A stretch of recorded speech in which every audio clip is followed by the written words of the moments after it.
course, the other side of the coin reads, unless you change how you are, you'll always have what you got. I have found in my experience that income does not far exceed personal development.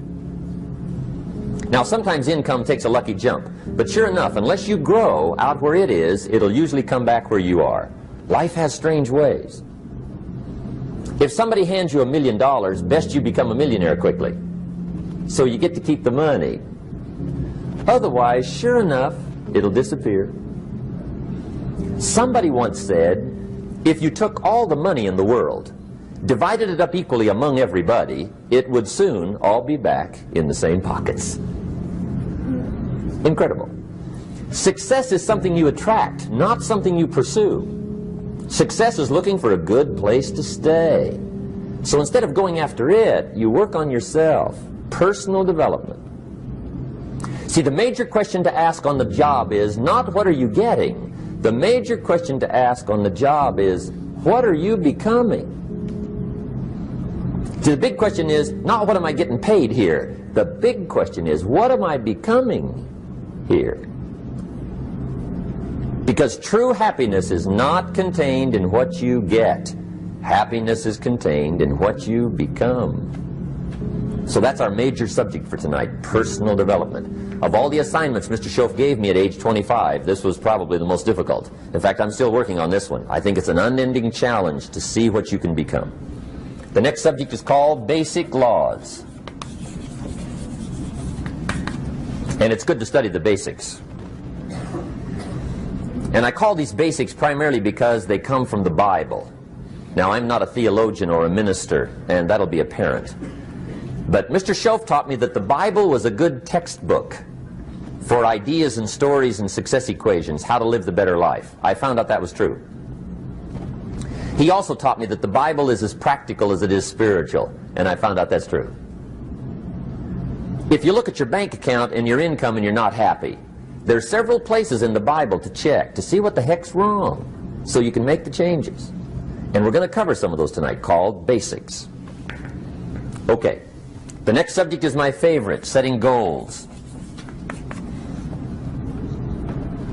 Mr. Schoaf taught me how to set goals. What a favor that was. One morning at breakfast, shortly after I met him, he said, Jim, let me see your current list of goals, and let's go over them and talk about them. He said, maybe that's the best way I can help you get a better direction started. And I said, I don't have a list. He said, well, is it out in the car or home somewhere? I said, no, sir. I don't have a list anywhere.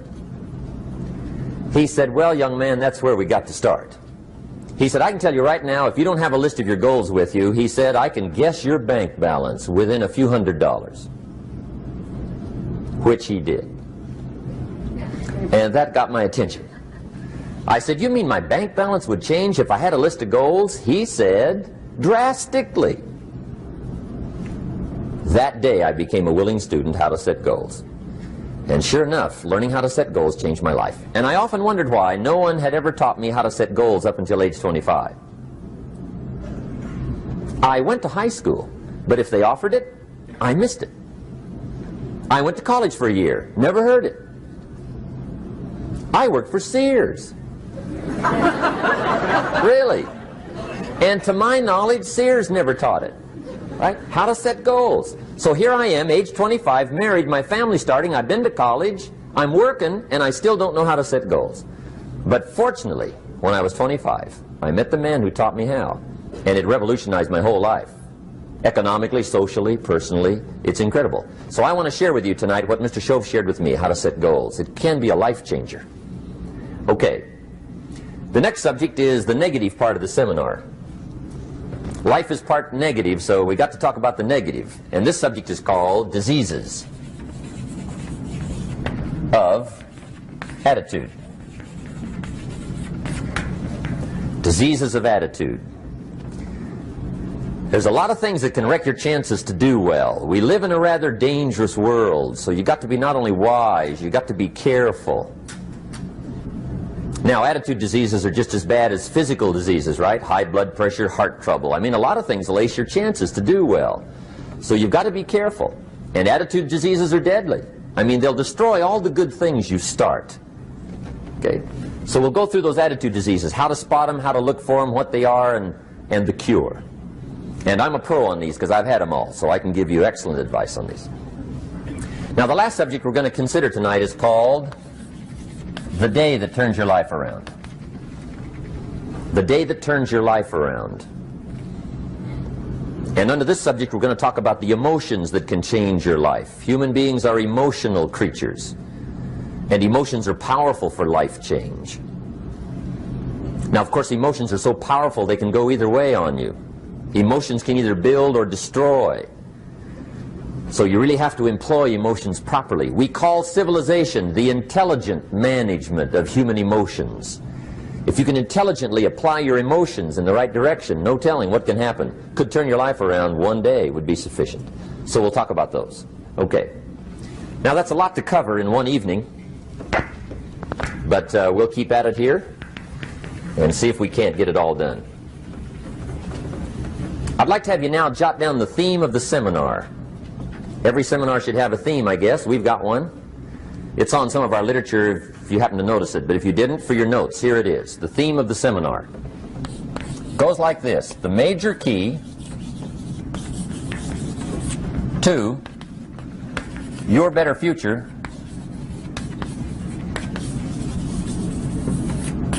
is you. That's the theme of our seminar tonight. The major key to your better future is you. And I'd like to have you underline two words just to give it some added punch. Underline the word major and the word you, so that it reads, the major key to your better future is you. Now, my first suggestion is transfer this to a card or something where you can put it up, where you can see it every day. Preferably put it up where you can see it at the beginning of the day, before you go off to put the day together. This is a good phrase just to glance at, to keep in mind as you're putting the day together. It's called the silent seminar. If you'll just let this talk to you during the day, I found it to be tremendously helpful. The major key to your better future is you. For a big share of my life now, I didn't have this one quite figured out. Among a lot of things I didn't have quite figured out. Many things used to puzzle me back in those early days. I used to wonder why two people could work for the same company, one make twice as much money. Now, see, that used to puzzle me. And maybe they were the same age, graduated from the same school, live in the same community, work for the same company, with the same products and the same services. They've got the same traffic, the same problems, and one makes $1,000 a month, the other one makes $2,000 a month. Now, that was my puzzling question. Why would this long list be the same and the money twice as much? I asked, what's the difference between $1,000 a month and $2,000 a month? And I don't mean $1,000 a month, right? I could figure that out. But what makes the difference? Why would one person do twice as well, 3 times as well? Speaking economically. Now, I know there's more than one way to do well. I understand that. But in this little narrow area called compensation, what's the difference? Well, back then, with my faulty thinking, I'm trying to reason it out. I thought, well, maybe time makes some of the difference, right? Some people do better because they have more time. I used to say, Harold ought to be able to do well. He's got a lot of time. If I had all of Harold's time, I could do well. Now, that's got to be dumb, right? Number one, you can't get somebody else's time. A guy says to me one time, he says, you know, if I had some extra time, I could make some extra money. I said, then forget it. There isn't any extra time. Hey, when the clock strikes 12 midnight, that about wraps it up, right? I mean, you can look around the gongs there for a little more, but it's over. You say to the guy, what are you doing? He says, I'm looking for extra time. See, they'll come and take you away, right? There isn't any more time. Now, if you can't get more time, which you can't, what could you get more of that would make a difference in economic results? And here's the key word. Make it a part of your notes. We're going to consider it tonight. The word is value. And I have a little phrase for your notes. Value makes the difference in results. Value makes the difference. You can't get more time, but you can create more value. Now here's the first lesson of economics. Everybody should learn it from the time they're old enough to understand what a dollar means, how to earn one, how to get one, how to keep one, what to do with it. First lesson of economics. We primarily get paid for value. That's lesson one. Bringing value to the marketplace, that's how you get paid. You don't get paid for the time. I know it takes time to bring value to the marketplace, but you get paid for the value, not the time. Now, since that's true, here's one of the key questions of the evening. Is it possible to become twice as valuable at the marketplace and make twice as much money in the same time? Could you become 3 times as valuable? Make 3 times as much money in the same time? Is that possible? The answer is yes, if. And it's always if, right? Life is known as the big if. Harry Truman once said, life is iffy. How true. And here's the big if we're going to consider it tonight. It's possible to do much better at the marketplace if you go to work primarily on yourself. And that's the theme of our seminar tonight. Learning to work primarily on yourself. People have asked me for the last 24 years, how do you develop an above-average income? And the answer is, become an above-average person. Develop an above-average handshake. Some people want to be successful, they don't even work on their handshake. As easy as that would be to start on. They let it slide, they don't understand. Develop an above-average smile. Develop an above-average excitement. Develop an above-average interest in other people. Develop an above-average intensity to win. See, that'll change everything.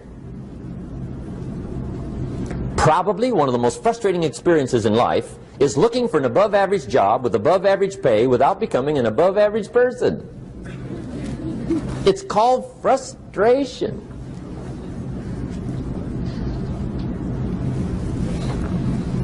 And Mr. Schoaf gave me probably the greatest clue he gave me when I first met him. He said, Jim, if you want to be wealthy and happy the rest of your life, just learn this lesson well. He said, learn to work harder on yourself than you do on your job.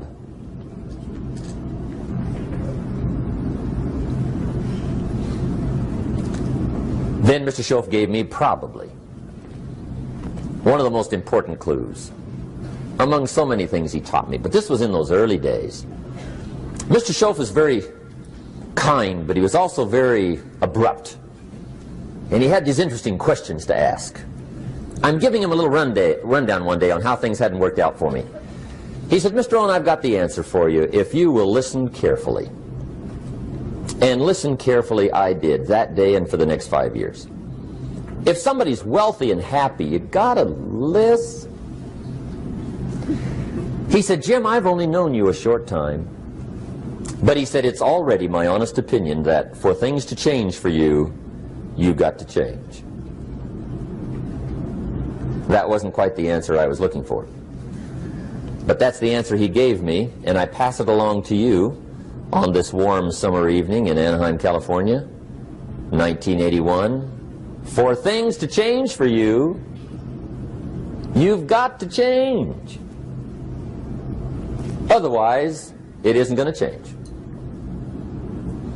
Before I met Mr. Schoaf, I used to say, I sure hope things will change.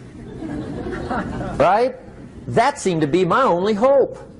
If it isn't going to change, I'm in serious trouble. And then I discovered it isn't going to change, so I'm in serious trouble.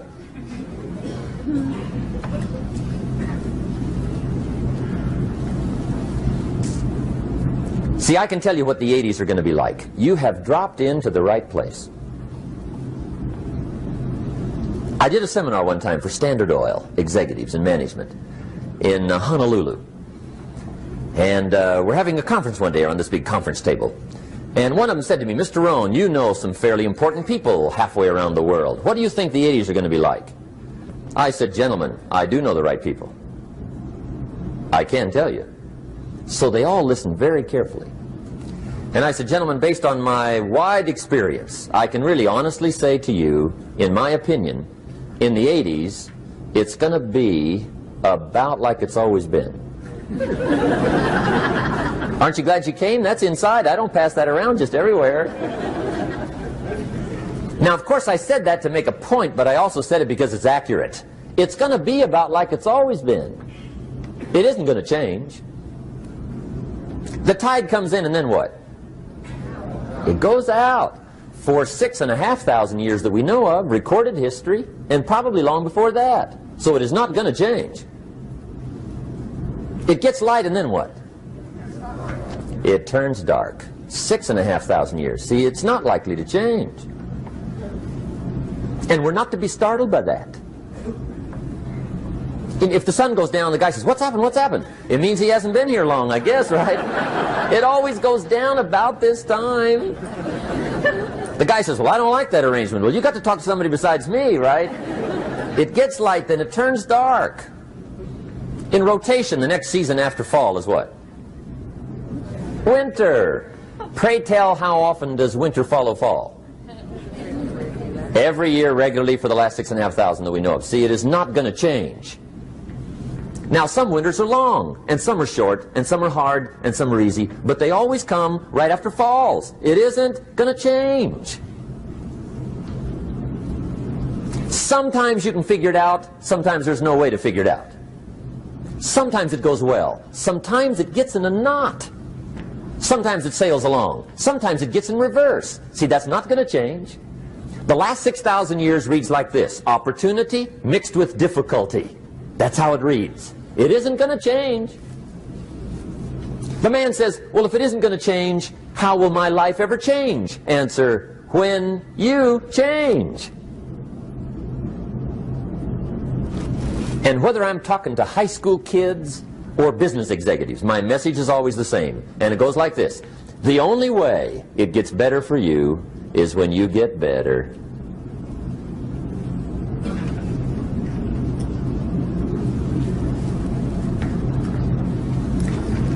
Let me give you the 4 major lessons in life to learn. Here's 4 majors.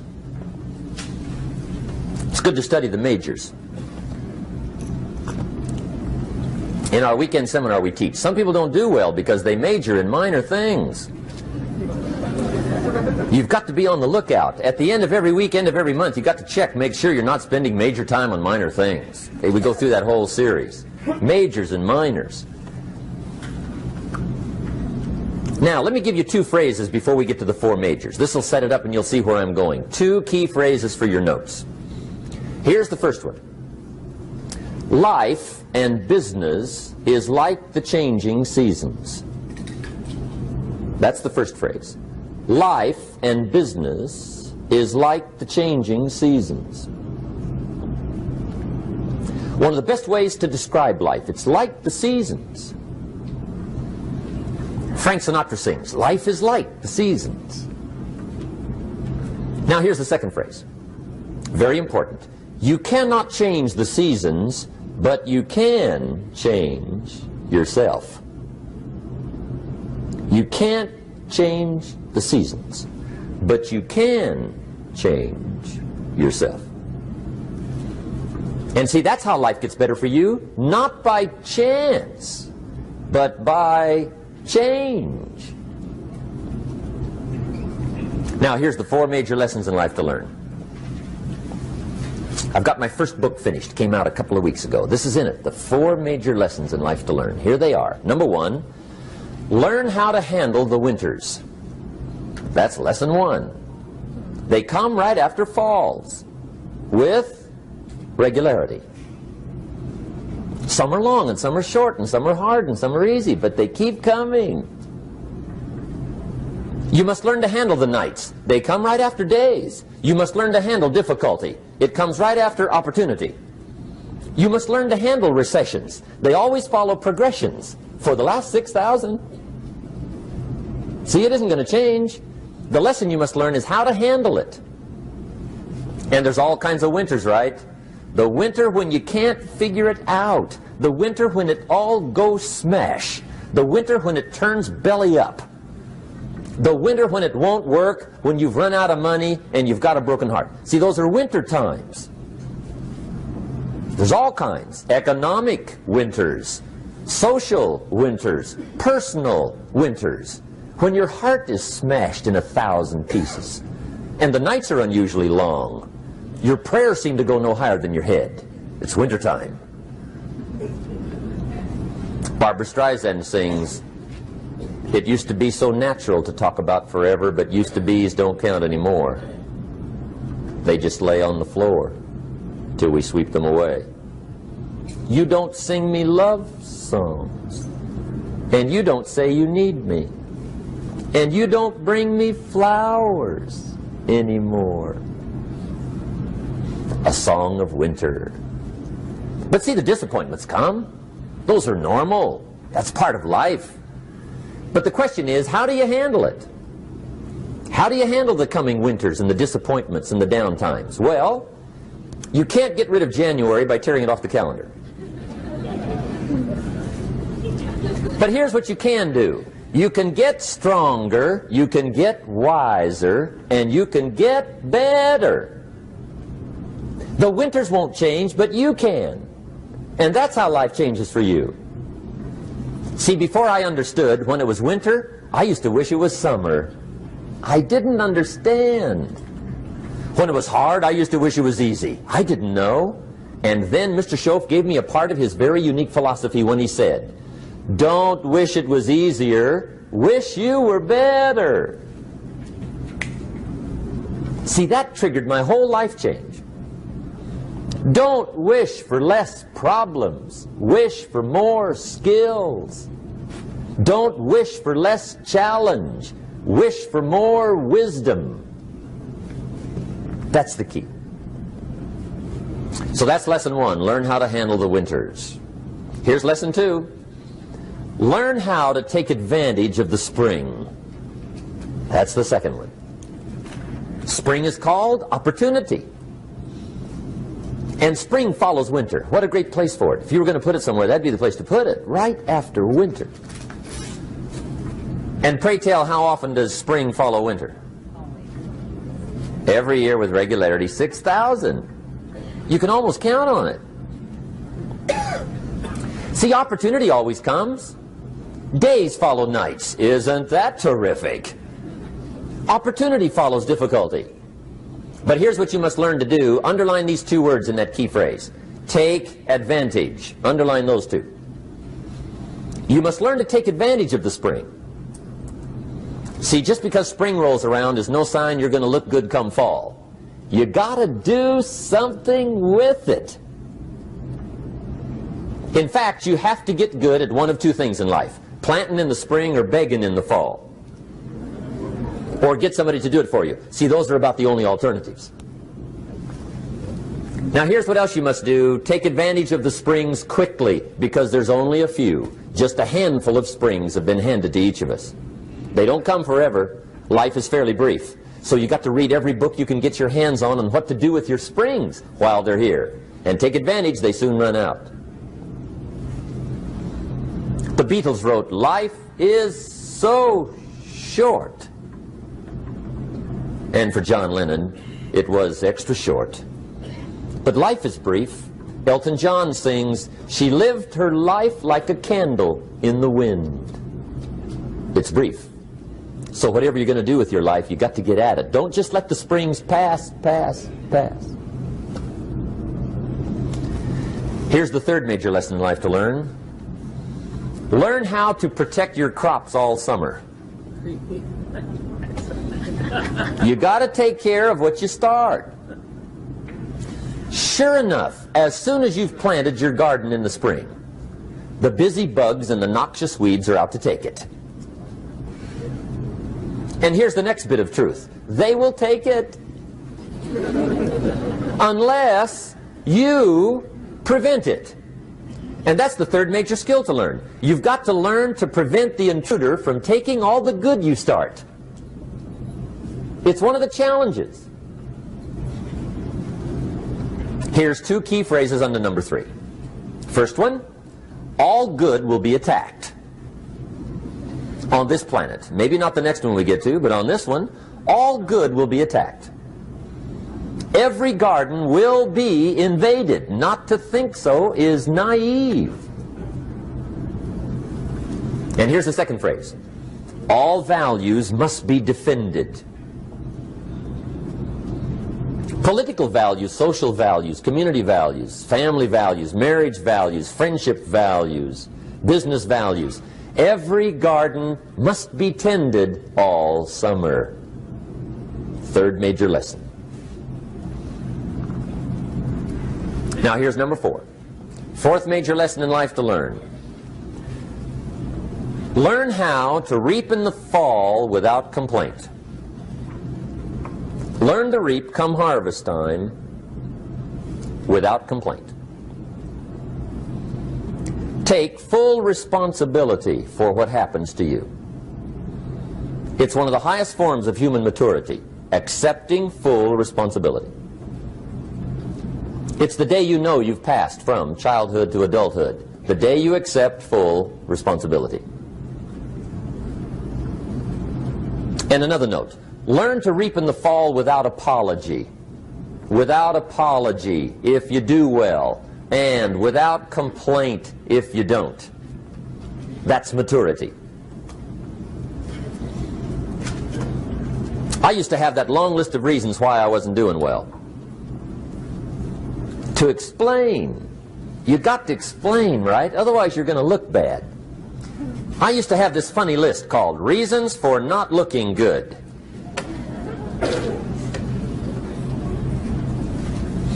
I used to blame the government. I mean, you can believe that or not. It was at the top of my list. I had a lecture second to none. The government. That was on my list. I used to blame taxes. Look what you got left after they take everything. And they expect you to do well. That was on my list there. Prices, that one's easy, right? You walk into the supermarket with $20, come out with a little half bag. So I had that on my list. I used to blame the weather. I blamed the traffic. I used to blame my car. I blamed the manufacturers. I used to blame the company. I blamed company policy. I used to blame the training program. I blame my negative relatives. They were always putting me down. I blame my cynical neighbors. They're just selfish, looking out for themselves. Won't loan you money? They were on my list.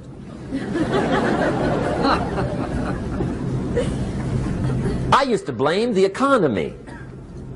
I blamed the community. That's a pretty good list for not doing well, isn't it? I thought it was good. I'll never forget one day, Mr. Schoaf was very kind, but he was also very blunt, and this was no exception. And I'm glad he was blunt. There's a lot of things I'd have missed if he hadn't have been blunt. One day, with sort of a curious look on his face, he said, "Jim, just out of curiosity, tell me, how come you haven't done well up until now?" Excellent question. I thought, well, so I won't look too bad, I'll go through my list. And this list I just gave you, I put that on him. And he was very patient. He let me go through the whole thing, the government, the weather. I went through this whole thing. When I finished, he looked my list over very carefully. He said, "Mr. Rohn, big problem with your list. You ain't on it." How brilliant.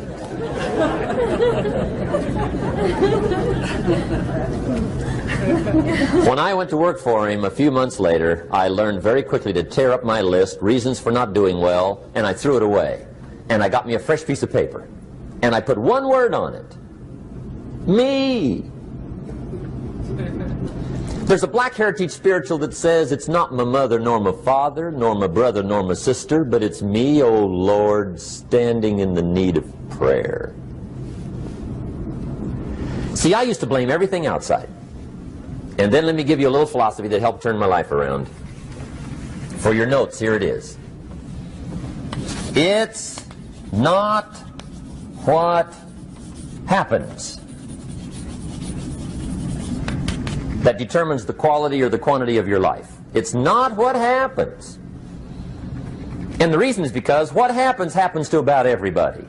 No different. The sun went down on all of us last night. A common event, a happening. And I found out that the same things can happen to two different people. One gets rich and one stays poor. Why is that? It's because it's not what happens, but rather it's what you do that changes everything. So that's a key phrase. It's not what happens, it's what you do. What happens is about the same. You might put that in parentheses here. Same. What people do, that's what's different. Anything can happen, right? Everything can happen. I've heard all the stories. I've been one of the stories. Hey, we could all tell stories all night long, right? Happenings. Anything can happen. Have you heard of Murphy's Laws? Anybody here heard of Murphy's Laws? Okay, most of you have. Murph had these laws. One of them was, if anything can go wrong, it will. That's one of Murphy's Laws. He was not one of the great positive speakers of the day. But anyway, it's still true though, right? Anything can go wrong, everything can go wrong. For sure. I've fallen out of the sky so many times. Once to the tune of a couple of million. Devastating. Took me a while to survive that one. Now, it wasn't all that much, but it was all I had. Right? I mean, that's when it's much, right? When it's all you got. If you got 3, 2 go, you got 1 left, you ain't looking that bad. But when it all goes. Has anybody been there when it all went? Anybody? Come on, the rest of you liars. Go ahead. Hey, we've all been there, right? When it all went. Of course, it used to be a long time ago, right? When you ran out of money, got to 0, you were all through. Heck, now you can whistle right on by 0, right? I mean, they will bury you. That's what they will do.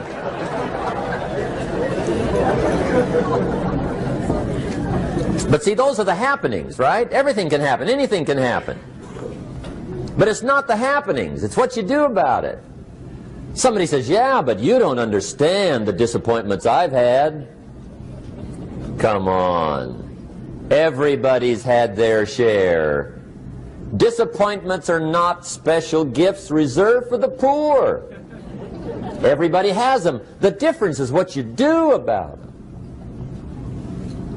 It's not the weather. I used to blame the weather, and I discovered it rains on the rich.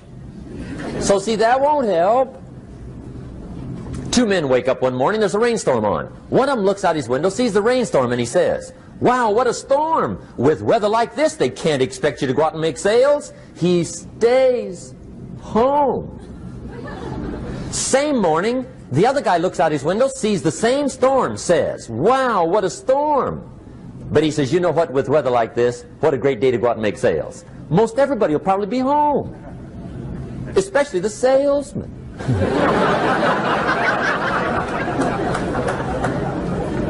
See, that's the difference in how your life works out. It's not what happens, it's what you do. So here's one of the key questions of the evening. Starting tomorrow, what are you going to do that'll make a change in your life's direction? Good question. What are you going to do starting tomorrow that'll make a difference? Now see, if you don't do something starting tomorrow that'll make a difference, guess what? It's gonna be the same. And see, that way you can guess what the next 5 years are going to be like. Look at the last 5. Because the next 5 are going to be like the last 5 unless you, major key, tomorrow, change it all. Or change a little, or change something, or don't change. It's choice time. You can do whatever you want. But it's nice to know any day you wish you can change your whole life.